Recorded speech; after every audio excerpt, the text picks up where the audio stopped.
Lincoln Park playing Rondo.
Some of this is probably no surprise.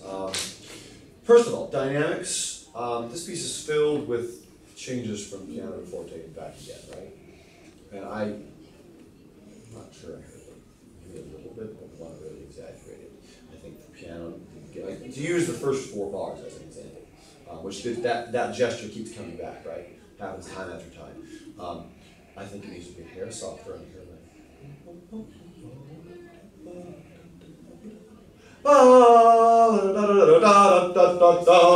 Big difference, okay? And we're not really hearing that. So that's one. And there's a lot of issues like that. Number 2, quarter notes. Sounds like a silly thing, like, hey, we learned to play quarter notes in 5th or 6th grade. We can handle quarter notes. And certainly you're playing them rhythmically correctly. But we have to think about what we're going to do with them. And generally speaking, in a piece like this, we probably want to extend them a little bit, stretch them as long as they can, especially when they're followed by a rest, and almost go into the rest. So taper them away so they have some directionality, so that they're not just notes we're playing just to sort of get through them. Okay, does that make sense? Cool. The third thing that I would throw at you is that I think overall we want to try to get a lighter approach, more bouncy, and more delicate and graceful. And it feels a little over-articulated right now, just front heavy. And I think if we lighten up the front and think more about the back ends of every note, I think we'll get more of that style. Would you describe, and here's a question, would you describe this piece as a dance or a song? If you had to put it in one of the two categories. Dance. I vote yes. Okay. And ask yourself, could I dance to it? I think it needs to go a little faster if we can. And I think it needs to be a little lighter. And just think more up and less down.